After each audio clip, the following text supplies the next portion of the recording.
Hi, my name is Holly Petty, and I am the current director of the DC chapter of Artists Interrupted by sole fact that I want it here. Nothing that I did other than I was determined to make this happen. I want to give you a little history behind Artists Interrupted. A year ago, a dear friend of mine was graduating with her master's in dance and fine art from in Ohio, and she had always wanted to start a nonprofit for dance.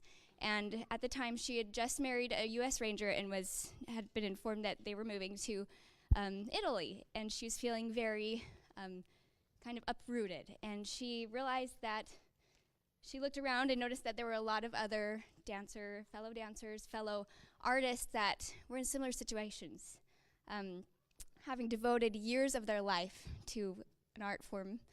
And for whatever reason, whether it's motherhood or you have a different career that you're focusing on for years, or just the way life kind of goes sometimes, and having the opportunity to share that art when you're not necessarily keeping up with the professional full force world, she felt that there was a need for that. And a lot of us who were very interrupted at the time jumped right on board with her.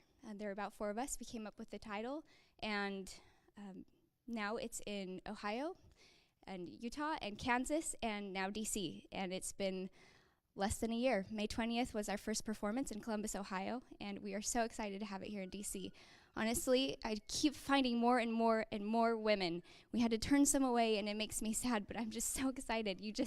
Pure word of mouth, and I did not have to search very hard to find these incredibly talented women. And we are excited in the future to become a nonprofit, and we are always looking for board members to have on board. So if this is something you feel passionate about supporting, please let me know. And feel free. I have bios up on these women if you're curious about their background or what they did. Feel free to look at our website, artist-interrupted.org, and it will lead you to the DC chapter blog, and you just click on the women, that link, and you'll be able to see some of the bios for these women. And with that, I'm going to introduce one of our visual artists. We have 2 visual artists that participated, and I'm sure you saw their pieces of work as you came down the stairs. But I'm going to have Skye come down, and I'm going to have her introduce her picture, her painting.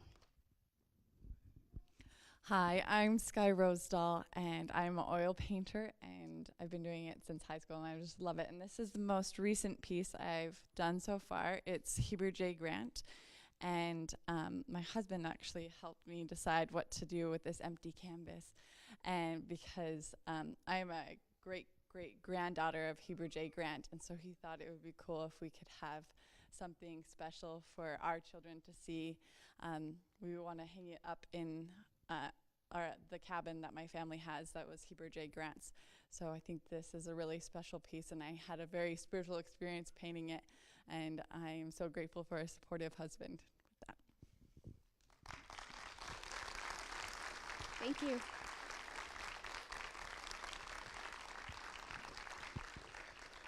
Now I'm going to introduce the other visual artist. Her name is Laine Bowen, and she is actually extremely sick right now, very interrupted, newly pregnant, and so sick that she couldn't even make it tonight. And I would like to give the background behind her piece because I was very touched by it. The thing about visual art that I love is sometimes at first glance, you don't always know what went into it, but as you hear about what the artist was with a lot of pieces of art, as you hear more about it, it just means more and more. So this is her artistic statement.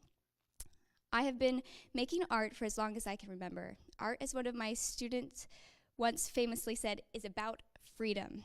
Through symbolism, color, line, and texture, the language of art is capable of expressing the endless spectrum of human emotions to anyone who is curious enough to pause and look.